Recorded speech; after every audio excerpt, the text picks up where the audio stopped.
Today I have a key that will help you get ahead of your competition. This key, this one word, can change your past, your present and your future. This one word can be the thing that can catapult you ahead in your business and in life in general. It's just one word that can change everything.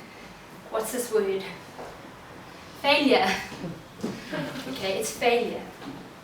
Failure has the potential to hinder us, to stop us, or to be the stepping stone to our success. It's a very, very important part of success. Unfortunately, failure is often perceived negatively.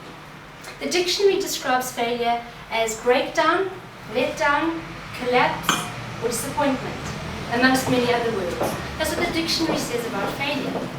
But failure, the dictionary fails to capture the greater meaning of the word. Failure could mean so many positive things, and the dictionary doesn't list those things. So what does the word failure mean to you? Is it positive or negative? Any thoughts? Disappointing. Disappointing. I think initially failure is a negative, but actually I have learned to use it now as a platform.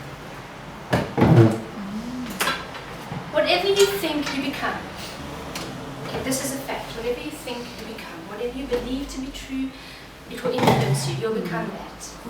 So it stands to reason that your perception of failure, it will influence who you become and how you live.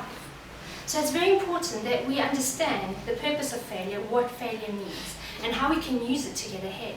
And if we can change the way we think about failure, I believe that we're going to get ahead of those that have a negative view of failure. So the first thing we can do is we can take this word and redefine it. We can change the definition of it in our own minds and how we feel about it. We need to rebuild failure in our minds, because what we think we become. If we're thinking failure is negative and then we fail, we'll have negative consequences, because that's what we believe failure is. However, if we understand that failure is a very important part of our business, very important part of our personal growth, then when we fail, it will be very easy to turn it around for good, take the benefits from it, learn, use it as a stepping stone. A lot of people allow failure to weigh them down. It's kind of failure goes on top of them and suppresses them. The biggest, most successful businesses, the leaders or the founders of the businesses, they'll tell you of their failures. Mm-hmm. They all will. I have not come across one ever, and I don't think it's possible to come across one that will say to you, I had no failures. I've got to where I am today. I've made my millions without failing. Because failure is an essential ingredient in success. And learning. And learning.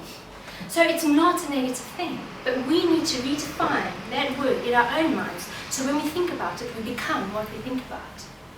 A lot of people don't try because they fear failure. And that's a tragedy. You know, how many people out there are full of potential and it's going to die with them because they're too scared to try because they fear failure. Imagine if they understood what the word failure meant. Imagine, you know, all the businesses that could pop up, or just the people that would be more confident or do more things or experience more of life if they just understood that it's okay to fail. In fact, it's essential to fail. When you fail, at least you know you're heading in the right direction. There are times when you need to fail to determine actually that's not the right direction, and then you get pushed in another direction, but either way you win. You always win. If you have the right attitude towards failure, you always win. You can't lose. You can't fail. Do you know what I mean? Failure, if we redefine it, can mean lessons learned. It can mean opportunities. It can mean direction. It can mean discovery. It can mean all these positive things. So we need to take a long, hard, honest look at the word failure. Initially, see how it impacts you. When you think of yourself failing, how do you feel? I'm guaranteeing that you'll all feel something negative. There will be a negative emotion associated with that failure. What we need to do is we need to get to the point where we redefine it in our mind until we get to that point. Now, obviously, it's going to sting, like Jill said. There will always be that maybe initial sting. I don't know if it's possible to get rid of that entirely. I don't know. Maybe some have, but I don't know. But what we can do is we can bounce back very quickly. If we associate it with positives, we fail, we can instantly get up again. Or we can fail and we can process the failure. Why did I fail? What happened? What led me there? What could I do differently? And we learn from it. And so even though you're not instantly bouncing back again in terms of doing the same thing or trying it differently, you're still bouncing back because you are looking at it positively. You are assessing it. Assessing what caused you to fail. I mean, Thomas Edison failed, I think it was 1,500 times at the light bulb, and his comment was, I now know 1,500 ways not to do it. Isn't that amazing? Imagine if you quit after 2 attempts or 3, how many of us would do that many attempts? How many would? I mean, I certainly wouldn't. But he kept trying and he wouldn't give up because he was so sure that that's what he wanted to do. Now, I've never met him, so I can't hear firsthand how he was feeling, but I think that's a fantastic example. I studied Richard Branson briefly, just fascinated by his story. It's a fantastic story. It's worth just Googling, and there's quite a few good articles and videos about him. And he's an amazing man. He has his failures, he has lows. He cried when he had to sell Virgin Records. Does he see that as a failure? Or does he see that as doing something that was necessary in order to save his other baby, which was Virgin Airlines? Do you know what I mean? And so it depends how we view this word. Failure. Failure can be a useful tool in your life. Failure is exactly what you allow it to be.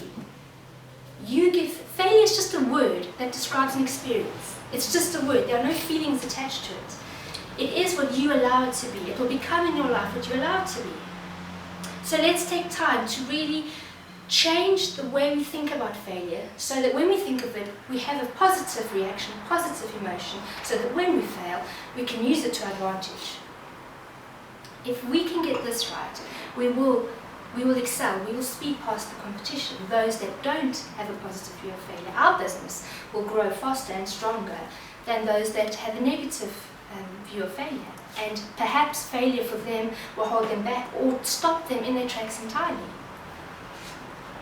So for me, this is a very, very important word. This word could change everything for all of us. So I'm going to read you some stories here, or about some people.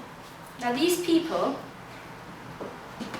they could have listened to what people said, they could have taken things to heart, their failure could have stopped them. The first one, she was penniless, depressed, divorced, and a single mum whose first book was rejected by 12 publishers. She went on to create a global brand estimated to be worth 15 billion today. Who is she? J.K. Rowling? Absolutely. Imagine, 12 publishers turned her down. Now I've approached a few publishers, been turned down, and I've quit the whole idea of ever being published. She kept going, and look what she's achieved. Amazing what she's achieved. This is what J.K. Rowling has to say about failure.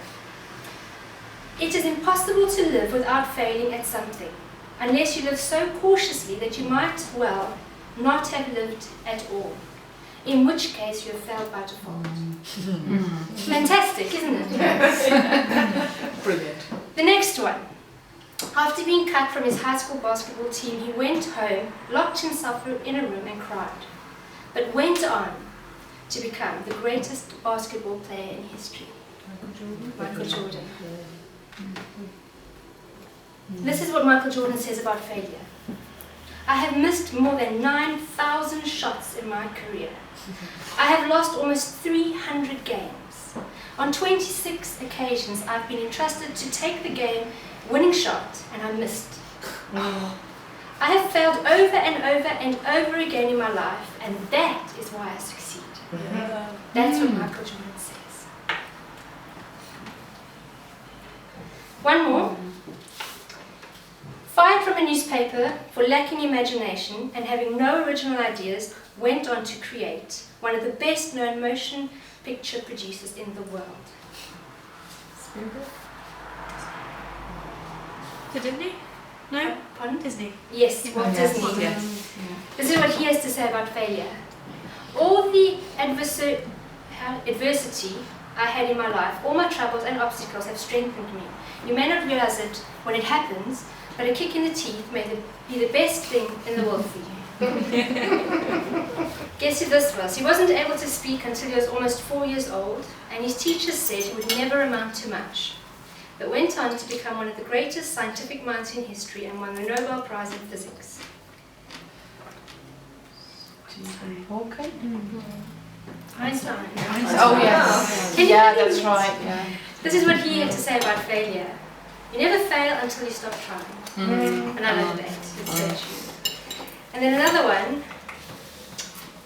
A high school dropout whose personal struggle with drugs and poverty culminated into an unsuccessful suicide attempt. He went on to be one of the best-selling artists in the world, selling more than 100 million albums worldwide. Michael Jackson. Eminem. Really? Can you believe it? This is what he has to say about failure. It's censored. Success is my only bleep option. Failure is not. What a great attitude. You know? If we can all cultivate that attitude. Winning attitude. It is. You know what? The most important thing is that you find exactly what you love doing. And you're sure that that's the thing that you're willing to keep at. Because you love it. Sorry, now I thought I was going to fall over. Yeah. Because you love what you're doing, it will be easier. It won't be easy, it will be easier to keep at it. So you need to make sure that what you're doing is something that you truly love doing. It is the thing that you were designed, that you're meant to do. And then you need to keep at it constantly until you succeed. It's not an option to keep at it and try a few times and then give up. It's, this is what I want to do, so I'm going to do it until I succeed, and that's it. You know, like Eminem said, that's it. So what are all those people that we read about or I mentioned, or what's the common denominator between all those successful people? They all failed. They all failed. So It's a commitment to keep Perseverance. going despite the failure. They all had different backgrounds, they all had different education, they all had different skin colour, they all had, you name it, there's nothing there, there's no common denominator that we can say that life favours one over another. It is exactly what you said.